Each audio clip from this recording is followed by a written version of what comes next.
আসসালামু আলাইকুম এভরিওয়ান, কি অবস্থা, কেমন আছো তোমরা? আশা করি সকলেই অনেক ভালো আছো। তোমাদের দোয়া এবং ভালোবাসায় আমিও অনেকটাই ভালো আছি। আমার চাপা ফুল গল্পের 11 নম্বর পর্ব নিয়ে হাজির হয়ে গেলাম। তো চলো বেশি কথা না বলে করি দেরি, চলো আজকের গল্প শুরু করি।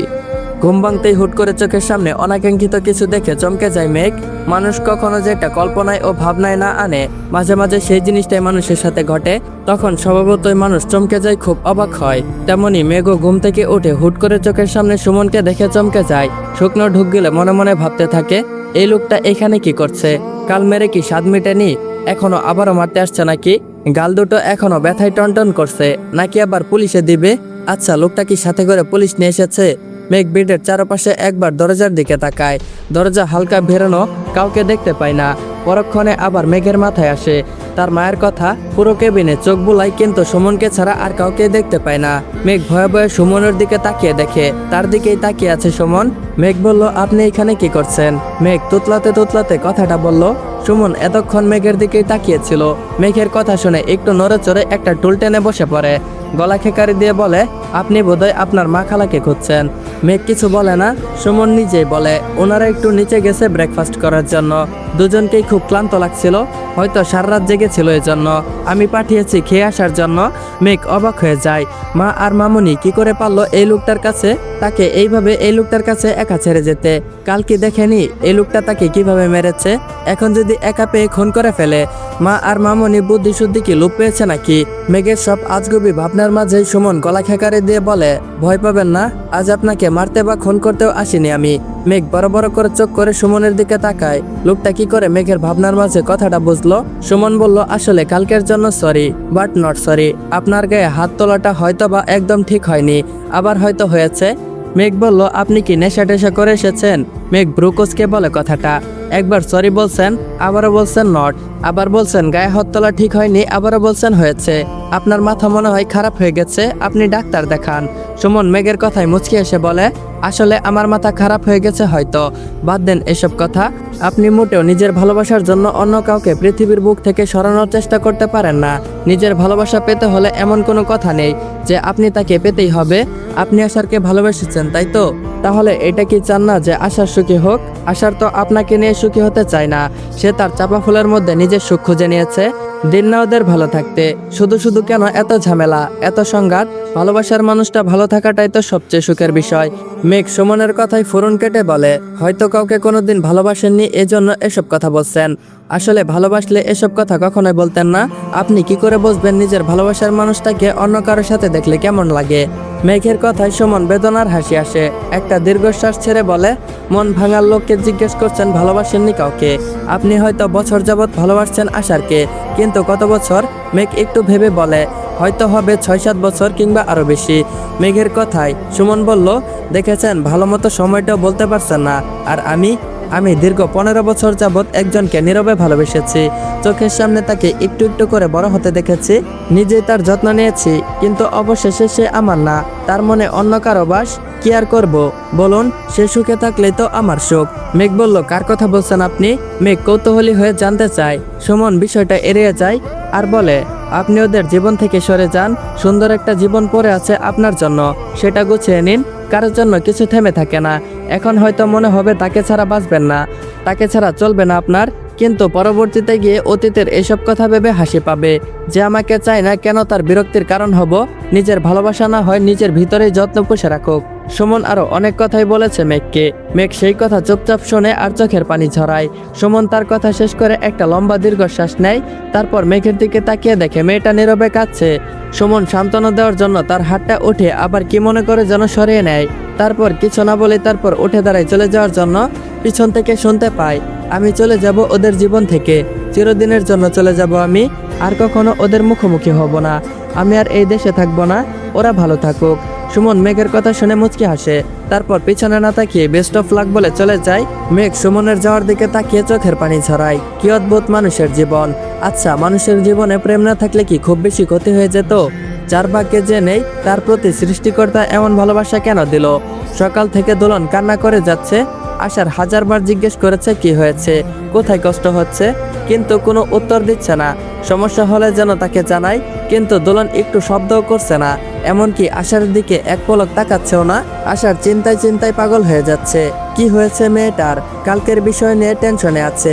মেয়েটা এখনো পুরোপুরি সুস্থ হয়নি। আশারকে খুলে বলছেও না কি হয়েছে, একাধারে শুধু কেঁদেই চলেছে। শেষ পর্যন্ত আশার হাল ছেড়ে দেয়। কোনো উপায় না পেয়ে খালামণিকে কল দেয়। খালামণিকে খবর দেওয়ার সাথে সাথেই খালামণি এসে পৌঁছে যায়। দোলনের খালামণিকে দেখে কান্নায় ভেঙে পড়ে দোলন। মিসেস খেয়া ব্যাকুল হয়ে জিজ্ঞেস করে, কি হয়েছে দলিমা, কাঁদছিস কেন? দোলন বলল, খালামণি। মিসেস খেয়া বলল, হ্যাঁ খালামণিকে বল মা, কি হয়েছে, কোথায় কষ্ট হচ্ছে মা?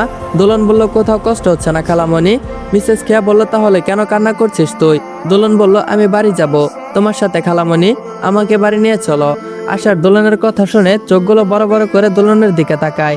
দোলনের খালামণি আশারের দিকে তাকায়, তারপর চোখ ঘুরিয়ে আবার দোলনের দিকে তাকিয়ে বলে, হ্যাঁ ঠিক আছে যাবি বাড়ি, তাহলে এত কান্না করার কি আছে? দোলন বলল, আমি এখনই তোমার সাথে বাড়ি যাব, আর এক মুহূর্ত এই নরকে আমি থাকতে চাই না। আশার বলল, তুমি এসব কি বলছো চাপা ফুল? আশার কিছুটা এগিয়ে এসে জিজ্ঞেস করে। দোলন আশারের কথায় চোখ মুখ শক্ত করে বলে, খালামণি এই লোকটাকে বলে দাও আমি ওনার সাথে কথা বলছি না, আর না কথা বলার ইচ্ছা আছে, আমি জাস্ট এই মুহূর্তে এই বাড়ি থেকে যেতে চাই। আশার বলল, চাপা ফুল তুমি আমার সাথে এরকম করে কেন কথা বলছো? আমরা আস্তে ধীরে বসে খোলাসা করি। আশারের কথায় দোলন ধীরে ধীরে উত্তেজিত হতে থাকে। দোলনের খালামণি আশারকে আড়ালে ডেকে নিয়ে গিয়ে বলে, এখন ওকে উত্তেজিত করা ঠিক হবে না আশার, আমার থেকে তুমি ভালোই জানো তাই না? আশার মাথা নাড়ে। মিসেস খেয়া আশারের মাথায় হাত বুলিয়ে দিয়ে বলে, কয়েকটা দিন যেতে দাও, সব ঠিক হয়ে যাবে। আমি এখন দুলিকে নিয়ে যাই, তারপর দুলি পুরোপুরি সুস্থ হলে না হয় তারপর মীমাংসা হবে। আশার আর কোনো কথা বাড়ায় না, কি বলবে সেটাও জানে না। আশা শুধু জানে তার চাপা ফুল এখন তাকে সহ্য করতে পারছে না। মিসেস খেয়া দোলনকে তৈরি করে নিয়ে চলে যায়। আশার চুপচাপ দাঁড়িয়ে থাকা ছাড়া আর কোনো কিছুই করার থাকে না। আমাকে জানাই তাই বলে অপমান করা হয়েছে খালামণি, আর আমার বাবা মাকে তোলে অনেক অপমান করেছে। আমার বাবা মাকে যা ইচ্ছে তাই বলেছে। আমি বড়লোক ছেলে দেখে নাকি লোভে পড়ে তারপর লোভ সামলাতে পারিনি, নিজের রূপ দেখিয়ে আশারকে পাগল করেছি। টাকার জন্য আশারকে আমি নিজের প্রেমের জালে ফাঁসিয়েছি। এমনকি বাংলা সিনেমার মতো আমাকে টাকাও অফার করা হয়েছে আশারের জীবন থেকে সরে যাওয়ার জন্য। আমি নিজের অপমান মেনে নিয়েছি, কিন্তু কোনোভাবেই আমার বাবা মায়ের অপমান আমি মেনে নিতে পারিনি। আমার বাবা মাকে অমন করে অসম্মান করা আমার সহ্য হয়নি। আমি সন্তান হয়ে কি করে ওদের অপমান মেনে নিব? শুধুমাত্র নিজের ভালোবাসার জন্য নিজের বাবা মায়ের অসম্মান করব? তুমিই বলো খালামণি। চোখের পানি জড়াতে জড়াতে কথাগুলি বলে দোলন। মিসেস খেয়া চুপচাপ দোলনের দিকে তাকিয়ে আছে। আশারের বাড়ি থেকে এসেছে আজ প্রায় 15 দিন হয়ে গেছে। এর মধ্যে আশার বহুভাবে দোলনের কাছ থেকে আসল কাহিনী জানতে চেয়েছে তার অপরাধ কি, কিন্তু দোলন আশারকে এসব কিছুই বলবে না। বলা তো দূরে থাক, আশারের সাথে কথা বলতেই নারাজ। আশারকে সবসময় ইগনোর করে চলে। আশার কোনো উপায় না পেয়ে মিসেস কেয়ার হাত ধরে বলে তাকে যেন সাহায্য করার জন্য। মিসেস কেয়াও রাজি হয়ে যায়। উনি জানতে চায় কি কারণে দোলন এমন করছে। আশার দেখা না করে চলে যায় এই সামান্য কারণে দোলন সম্পর্ক নষ্ট করে দেওয়ার মেয়ে না। মিসেস কেয়াও অনেকবার জিজ্ঞেস করেছিল কি কারণে এমন করছে, কিন্তু দোলন এড়িয়ে চলেছে। তাই তিনি আজ বাধ্য হয়ে কসম দিয়েছে কি কারণে দোলন এমন করছে। কোনো উপায় না পেয়ে দোলন সব বলে। মিসেস কেয়া সবকিছু জেনে দোলনের মাথায় হাত বুলিয়ে দিয়ে বলে, কে তোকে এসব কথা বলেছে মা? দোলন নিশ্চুপ। মিসেস কেয়া বলল, বল আমাকে। দোলন বলল, আমি বলতে চাই না। মিসেস কেয়া বলল, তুই চাস না আমরা জানি, তোকে কে এসব বলেছে? দোলন বলল, খালামণি কি কারণে অমন করছিস সেটা বলেছি। তুমি কারণ জিজ্ঞেস করেছিল, কারণ তো বললাম, এখন আর কিছু জিজ্ঞেস করো না। মিসেস খেয়া বলল, কে সেটা বলেছে জানতে হবে না? দোলন বলল, এত কিছু জেনে লাভ নেই, এখন আর পুরনো কথা টেনো না। মিসেস খেয়া বলল, আমি না দুলি, তুই পুরনো কথা টেনে আশারকে কষ্ট দিচ্ছিস, আশারের ভালোবাসাকে পায়ে ঠেলে দূরে সরিয়ে দিচ্ছিস। দোলন খালামণির দিকে তাকিয়ে আছে। মিসেস খেয়া বলল, অমন করে আমার দিকে তাকিয়ে কেন আছিস? আশারের দিকে একবার ভালো করে দেখে নিস, মুখটা কেমন জানি শুকিয়ে গেছে।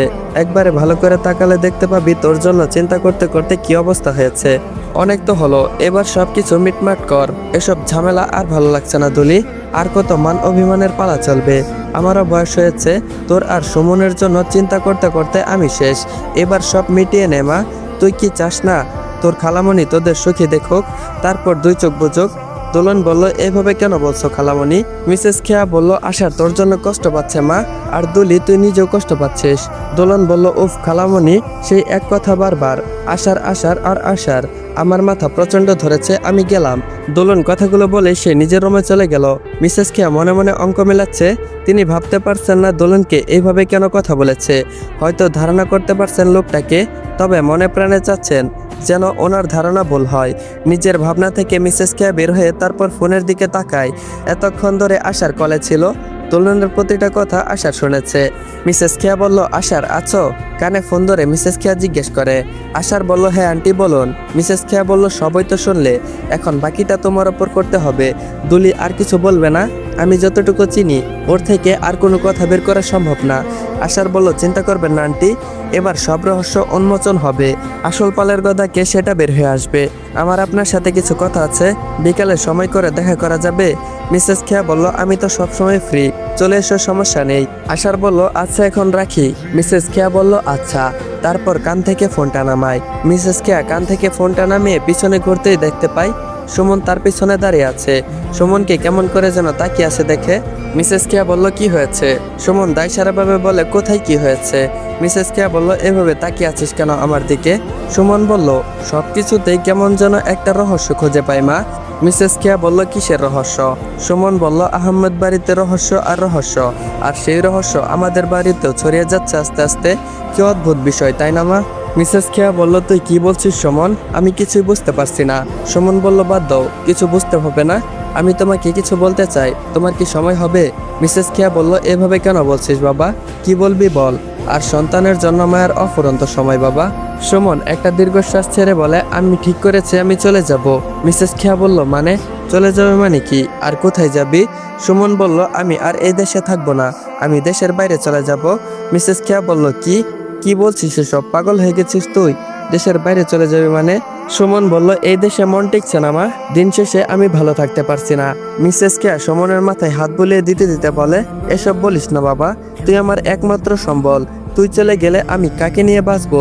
এই শেষ বয়সে এনে আমাকে এইভাবে একা করে চলে যাবি বাবা? মায়ের কথাটা একটিবার ভাববি না তুই? তোকে ছাড়া আমি মরেই যাব। মিসেস খেয়া কান্নায় ভেঙে পড়ে। সুমন মায়ের কান্না দেখে দীর্ঘ একটা শ্বাস ছেড়ে বলে, ঠিক আছে শান্ত হও, কোথাও যাব না আমি। মিসেস খেয়া বলল, সত্যি? সুমন বলল, হ্যাঁ, তবে একটা শর্ত আছে। মিসেস খেয়া বলল, কি শর্ত? সুমন বলল, লম্বা একটা ট্যুর দিতে হবে, মাইন্ডটা ফ্রেশ হওয়া দরকার। মিসেস খেয়া বলল, ঠিক আছে বাবা। এইদিকে আশার দোলনকে ফোন দেয়, ফোন রিসিভ করে না দোলন। দোলন ফোন রিসিভ করে না দেখে মেসেজ পাঠায়। দোলন মেসেজের আওয়াজ শুনে ফোনটা হাতে নিয়ে দেখে আশার লিখেছে, ফোনটা রিসিভ করো ময়না পাখি। দোলন সিন করেও কোনো রেসপন্স করে না। আবারও মেসেজ আসে, ও ময়নার মা কথা বলো প্লিজ। দোলন এবার একটু রেগে যায় ময়নার মা বলাই। রাগী ইমোজি দিয়ে বলে, কে ময়নার মা? আশার বলল, কেন তুমি? দোলন বলল, আমি ময়নার মা। আশার বলল, দোলন বলল, আপনার সাহস তো কম না, আপনি আমাকে ময়নার মা বলছেন কোন সাহসে? আশার বলল, আমার সাহস বরাবরই একটু বেশি, তা তোমার থেকে সেটা ভালো কে জানে বলো ময়নার মা। আমাকে একদম ময়নার মা ডাকবেন না, আমি মোটেও আমার মেয়ের নাম ময়না রাখবো না। আশার বলল, তাহলে কি রাখবে ময়নার মা? আশারের কথায় দোলন বলল, আপনি আবারও ময়নার মা বলছেন? আপনি ময়নার মা না, ময়নার বাবা, বাজে লোক। আশার বলল, তুমি ময়নার মা হলে আমি তো ময়নার বাবাই হব। দোলন রাখতে গিয়েও আর রাগে না, বুঝতে পারলো লোকটা তাকে জ্বালানোর জন্য এসব কথা বলছে। আশার তাকে কথার জালে ফাঁসাচ্ছে, ইচ্ছা করে এসব করছে যেন দোলন রেগে যায়। আশার আর একটা কথাও বলতে পারে না, তার ডাক এসে যায়, হসপিটালে যেতে হবে। তাই সে তৈরি হয়ে চলে যায় হসপিটালের উদ্দেশ্যে। বিকালের দিকে দোলন ড্রয়িং রুমে এসে শুনতে পায় খালামণি কার সাথে যেন কথা বলছে। দোলন এগিয়ে যেতেই কিছুটা তার কানে আসে, কি অ্যাক্সিডেন্ট? কি করে হলো? আশা ঠিক আছে? সত্যি করে বলো, আশারের কিছু হয়নি তো? আশার কি করে অ্যাক্সিডেন্ট করলো? দোলনের কানে কথাগুলো যেতেই সে যেন এক মুহূর্তের মধ্যেই থমকে যায়, তার হাত পা কাঁপতে থাকে। দোলন কোনো কিছু না ভেবে এক দৌড়ে বাড়ি থেকে বের হয়ে যায়। কানে একটা কথাই বারবার বাজছে, অ্যাক্সিডেন্ট করেছে। দোলন হসপিটালের করিডোরে দাঁড়িয়ে চিৎকার করে আশারকে ডাকছে। হসপিটালের কয়েকজন থাকা লোক ডেপ ডেপ করে দোলনের দিকে তাকিয়ে আছে। দোলন অন্য কোনো দিকে খেয়াল ছিল না, সে তার চোখের পানি গাল দিয়ে মুছতে মুছতে আশারের দিকে তাকিয়ে আছে। আশার মাত্রই অপারেশন থিয়েটার থেকে বের হয়েছে, রোগীর পরিবারের সাথে কথা বলছে। এমন সময় দোলনের চিৎকার শুনে ঘাড় ঘুরে এসে দোলনের দিকে তাকায়। দোলনকে অমনভাবে দেখে বেশ অবাক হয়ে যায় সে, কখনো কল্পনা করেনি যে দোলনকে এই সময় এখানে দেখতে পাবে। আশার অবাক দৃষ্টিতে তাকিয়ে আছে। দোলন এগিয়ে এসে আশারের কাছে। আশারকে আর আশারের সাথে উপস্থিত সকলকে অবাক করে দিয়ে আশারের গালে ঠাস করে চর বসিয়ে দেয় দোলন। আশেপাশে সকলে এহেন কাণ্ডে অবাক হয়ে যায় এবং ভরকে যায়। সকলে বেশ অবাক হয় মেয়েটার সাহস দেখে। হসপিটালে এসে হসপিটালের ডক্টরকে সকলের সামনে চর মেরে বসা এটা যে সে কথা নয়, এমন সাহসিকতার কাজে দোলন করে দেখিয়েছে। দোলন পাগলের মতো বিহেভ করতে থাকে। আশারকে এই মারছে তো এই নিজের চুল টেনে ছিঁড়ে বসে, তুমি ইচ্ছে করে এই নোংরা নাটকটা করেছো, অ্যাক্সিডেন্টের নাটক করেছো তুমি। মানুষের ইমোশন নিয়ে খেলা খুব ভালো লাগে তোমার, তাই না? অন্যকে কষ্ট পেতে দেখতে। আরো নানান ধরনের কথা বলতে থাকে দোলন। আশার আশেপাশে তাকিয়ে দেখে সকলেই তাদের দিকে অবাক দৃষ্টিতে তাকিয়ে আছে। আশার গলা খেকারে দিয়ে বলে, আসলে আসলে আমার wife, family matter, excuse me বলে আশার দোলনের হাত ধরে বলে, কেবিনে চলো, আমরা বসে কথা বলি। দোলন আশারের হাত থেকে নিজের হাত ছড়িয়ে নিয়ে বলে, আমি কোথাও যাবো না তোমার সাথে। আশার বলল, আসো আমার সাথে, আমরা বসে কথা বলি। দোলন বলল, আমি তোমার সাথে বসে কোনো কথা বলতে চাই না। আশার বলল, ওকে, বলতে হবে না, চলো দাঁড়িয়ে কথা বলবে। দোলন বলল, বাজে লোক। আশার একবার আশেপাশে তাকিয়ে দেখে হসপিটালের কেউ আশেপাশে নেই। দোলনকে এখান থেকে না নিয়ে গেলে সে এই লোকদের সামনে মান সম্মান একদম যতটুকু আছে সেইটুকু এই ম্যাডাম পানিতে মিশিয়ে দিবে। আশার কোনো উপায় না পেয়ে দোলনকে পাজা কোলে করে নিয়ে তাড়াতাড়ি নিজের কেবিনে ঢুকে যায়। লোকগুলো শুধু হাসে, কিছু বলে না। হাজব্যান্ড ওয়াইফের মাঝে তাদের আর কি বলার আছে। আশার কেবিনে ঢুকে দোলনকে নামিয়ে দেয়। এতটুকু সময়ের মধ্যে আশারকে কিল ঘুষি বুকে পিঠে একদম 12টা বাজিয়ে দিয়েছে দোলন। দোলনকে কোল থেকে নামিয়ে তাড়াতাড়ি কেবিনের দরজা লাগিয়ে দেয়। দোলন আশার থেকে কয়েক কদম পিছিয়ে আঙ্গুল উঠে বলে, তোমার সাহস তো কম না, তুমি কোন সাহসে আমাকে সবার সামনে নিজের বউ বলে পরিচয় দিয়েছো? আর কোন সাহসেই বা তুমি আমাকে কোলে তুলেছ? আশার বলল, আমি তো জানতাম কাউকে কোলে নিতে হলে শক্তি লাগে, সাহসের প্রয়োজন পড়ে, সেটা তো জানতাম না আগে। আশারের কথায় দোলন বলল, তোমার সাহস কি করে হয় আমাকে ওয়াইফ বলার? তুমি আমাকে ওয়াইফ বলে কেন পরিচয় দিয়েছো ওই লোকদের সামনে? আশার বলল, আজব, তাহলে কি পরিচয় দিব? বাবুর মা? একটা চোখ মেরে কথাটা বলে। দোলন চোখ কটমট করে বলে, আমি তোমার ওয়াইফ না। আশার বলল, অ্যাক্সিডেন্টের সাথে সাথে দেখছি তোমার স্মৃতিশক্তি একদম লোপ পেয়েছে। তুমি কি ভুলে গেছো তোমার আর আমার সম্পর্ক কি? ভুলে গেছো ওই দিনের সন্ধ্যার কথা? মনে করে দিতে হবে তোমাকে প্রপোজ করার দিনে আমাদের বিয়ের কথা? দোলন নিশ্চুপ। আশার বলল, ওকে, তোমার যখন মনে নেই তাহলে কি আর করার, আমি মনে করে দিচ্ছি। অতীতে ওই দিন বাইকে করে আসার সময় দোলন যখন আশারকে মজা করে নানান ধরনের কথা বলছিল, তখন সেটা আশার সিরিয়াসলি নিয়ে নেয়। আশার এতটাই রেগে গিয়েছিল দোলন কিছু বলতেও পারেনি। আর না আশার দোলনকে কিছু বলতে দিয়েছে। আশার দোলনকে বাইকে বসে কোথাও একটা নিয়ে যেতে থাকে। দোলন অজানা জায়গা দেখে যেতে চায় না আর বলে তাকে কোথায় নিয়ে যাচ্ছে জিজ্ঞেস করে, কিন্তু আশার পুরো নিশ্চুপ ছিল, শুধু একটু পর পর দোলনের দিকে রাগী দৃষ্টিতে তাকিয়েছিল। আশার বাইকটা এনে একটা জায়গায় থামায়। দোলন আশেপাশে তাকিয়ে দেখে, তারপর একটা জায়গায় চোখ যায়, বড় বড় অক্ষরে লেখা কাজী অফিস। দোলন প্রথমে ভয় পেলেও পরে আশারকে হাসি হাসি মুখে বলে, তুমি এইখানে তোমার বন্ধুর বিয়ের সাক্ষী করতে এইখানে এনেছো, আগে বলবে না? আমি মিছে মিছেই এতটা ভয় পেলাম। তোর আশার তুমিও না? দেখো আমার হাত পা এখনো কাঁপছে, বুকটা কেমন ধুকপুক ধুকপুক করছে। আশার তখনও নিশ্চুপ। ততক্ষণে আশারের বন্ধুরা এসে হাজির হয়েছে। আশার তাদের আসতে দেখে ভিতরে যাওয়ার জন্য ইশারা করে। দোলনের হাতটা আস্তে করে ধরে ভিতরে প্রবেশ করে আর কাজী সাহেবকে বলে, বিয়ে পড়ান। আশারের কথায় দোলন হাসতে হাসতে বলে, কনে ছাড়া বিয়ে কিভাবে পড়াবে? আশার দোলনের দিকে মুচকি এসে বলে, তুমি তো কনে। দোলন বলল, মানে? আশার বলল, মানে খুব সহজ, তোমার আর আমার বিয়ে হবে এখন, আর তুমি হলে কনে। আশারের কথায় দোলন বলল, পাগল হয়ে গেছো তুমি আশার? কি আবল তাবল কথা বলছো? আশার বলল, আমি তো কবে পাগল হয়ে গেছি তোমার প্রেমের চাপা ফুল। আশারের কথায় দোলন বলল, আশার বাড়ি চলো, রাত হয়ে যাচ্ছে। আশার বলল, যাব, কিন্তু বিয়ে করার পর। আশারের কথায় দোলন বলল, আশার এসব পাগলামো বন্ধ করো, বিয়ে কি এতই সহজ যে বললাম আর হয়ে গেল? বাড়িতে কাউকে কিছু না বলে এভাবে হুট করে বিয়ে হয়ে যায় না। আশার বলল, হ্যাঁ এখন হবে, তুমি এখন যদি আমাকে বিয়ে না করো তাহলে বুঝবো তুমি আমাকে ভালোবাসো না। দোলন বলল, আশার বলল, বাড়ির কথা চিন্তা করো না, কেউ কিছু জানবে না, আমরা এই কয়জন ছাড়া। আশারের কথায় দোলন বলল, আমি করতে পারবো না আশার। আশার বলল, তাহলে কি তুমি আমায় ভালোবাসো না? অনেক তর্কাতর্কের পর দোলন আশারের জেদের কাছে হার মানতে হয়, কিন্তু দোলনও শর্ত ছড়ে দেয়, বিয়ে হবে কিন্তু তারা থাকবে আগের মতোই, বাড়ির লোক না মানা পর্যন্ত এই বিয়ের কথা কেউ জানবে না। আশার দোলনের সব শর্তে রাজি হয়। অতঃপর দুইজনের সম্মতিতে তারা দুইজন একটা নতুন হালাল সম্পর্কে আবদ্ধ হয়। একে অপরের সম্পর্কে একটা নতুন নাম দেয়, একে অপরের হয়ে সারা জীবনের জন্য থাকে। দোলন তারপর বাড়ি গিয়ে খালামণিকে জড়িয়ে ধরে অনেক কান্না করে, আশারের সাথে অনেক রাগারাগি করে, তারপর রাগ করে অনেক দিন কথা বলে না। কত কাক্ষর পোড়াতে হয়েছে আশারকে সেই রাগ ভাঙাতে। মিসেস কেয়া যখন ফোনে কথা বলে উত্তেজিত হয়ে গিয়েছিল এটা ভেবে যে আশার অ্যাক্সিডেন্ট করেছে। আসলে ওনার বুঝতে ভুল হয়েছে। আশার কেবিনে ফোন রেখে গিয়েছিল অপারেশন থিয়েটারে। যখন নার্স এসেছিল একটা ফাইল নিতে, বারবার আশারের কল বাজতে দেখে কলটা রিসিভ করে। হয়তো কোনো গুরুত্বপূর্ণ কল হবে। নার্স জানায় একটা অ্যাক্সিডেন্ট কেস হয়েছে আশার অপারেশন থিয়েটারে। মিসেস খেয়া ভাবে আশার অ্যাক্সিডেন্ট করেছে। আসলে মিসেস খেয়ার বুঝতে ভুল হয়েছে। আর দুলনও পুরো কথা না শুনে পাগলের মতো ছুটছে। সুমন জিজ্ঞেস করে কি হয়েছে মা? মিসেস খেয়া বলল তেমন কিছু না, তুই তৈরি হয়ে চলে যাচ্ছিস? সুমন বলল হ্যাঁ। সুমনের কথায় মিসেস খেয়া বলল কয়দিনের জন্য ট্যুরে যাচ্ছিস? সুমন বলল তা জানি না, তবে মাইন্ড ফ্রেশ হওয়ার আগে বাড়ি ফিরবো না। মিসেস খেয়া বলল ঠিক আছে যা, তবে সাবধানে থাকিস। তারপর সুমন মায়ের কাছ থেকে বিদায় নিয়ে চলে যায়। মিসেস খেয়া মন থেকে দোয়া করে ছেলের জন্য, সব দুঃখ কষ্ট ভুলে তারপর নতুন জীবন শুরু করতে যেন পারে। এইদিকে হসপিটালে আশারের কেবিনে আশার বলে এখন আমি আর তোমার কোনো শর্ত মানবো না চাপা ফুল। এখন আমাদের বাড়ির সবাই বিয়ের কথা জানবে, আর তুমি এখন এই মুহূর্তে আমাদের সাথে আমার বাড়ি যাবে। দুলন বলল মোটেও না। আশার বলল আমি তোমার আর কোনো কথা শুনছি না। দুলন বলল আমি না গেলে তুমি আমাকে কি করে নিয়ে যাবে? দোলন কথাটা বলে ঘুরে চলে যেতে নেয়, কিন্তু আশার দোলনকে যেতে দেয় না, পিছন থেকে জাপটে ধরে। দোলন অনেক মুচড়ামুচড়ি করে ছোটার জন্য, কিন্তু আশারের শক্তির সাথে পেরে ওঠে না। আশার দোলনের কানের কাছে মুখ নিয়ে গিয়ে বলে আই এম সরি চাপা ফুল। দোলন আশারের বুকে ঢলে পড়ে। আশার আগলে ধরে নেয় তাকে।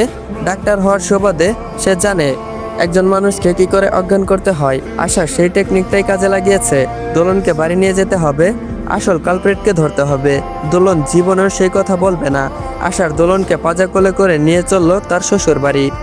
আসসালামু আলাইকুম এভরিওয়ান। আমার চাপা ফুল গল্পের 11 নম্বর পর্বটা এইখানেই এন্ড করা হলো। তো আজকের পর্বটা কেমন হয়েছে অবশ্যই কমেন্ট বক্সে জানিয়ে যাবা। আর পুরো গল্পটা তোমাদের কাছে কেমন লাগতেছে এটা কিন্তু অবশ্যই কমেন্টে জানাতে ভুলবে না। আর কালকে বাসায় মানুষ থাকার কারণে আমি গল্প দিতে পারি নাই। আর সব থেকে বড় কথা হলো আজকেও মানুষ ছিল, কিন্তু আমি কোনোভাবে ম্যানেজ করে বাইরে এসে গল্পের রেকর্ড করেছি। কিন্তু অনেক নয়েজ থাকতে পারে, সেটা তোমরা অ্যাডজাস্ট করে নিও। আর হ্যাঁ গাইস, যারা যারা আমাদের সাথে কাজ করে প্রতিদিন 500 থেকে 1000 টাকা পর্যন্ত ইনকাম করতে চাও, তারা সকলেই আমার এই ভিডিওর ডিসক্রিপশন বক্স অথবা কমেন্ট বক্সে পিন করা টেলিগ্রাম চ্যানেলের লিঙ্ক থাকবে, সেইখানে ক্লিক করে আমাদের গ্রুপে জয়েন হয়ে যেও। সেইখানে তোমাদেরকে তোমাদের কাজ বুঝিয়ে দেওয়া হবে। আর হ্যাঁ গাইস, পরবর্তী পর্বের জন্য অবশ্যই কিন্তু চ্যানেলটা সাবস্ক্রাইব করে রাখতে হবে। চ্যানেলটা সাবস্ক্রাইব করে বেল আইকন নোটিফিকেশনটা অন করে রাখবে, যাতে করে পরবর্তী পর্ব আসার সাথে সাথেই তোমরা দেখতে পারো। তো দেখা হচ্ছে পরবর্তী পর্বে। ততক্ষণ পর্যন্ত সবাই ভালো থাকবা, সুস্থ থাকবা। আল্লাহ হাফেজ।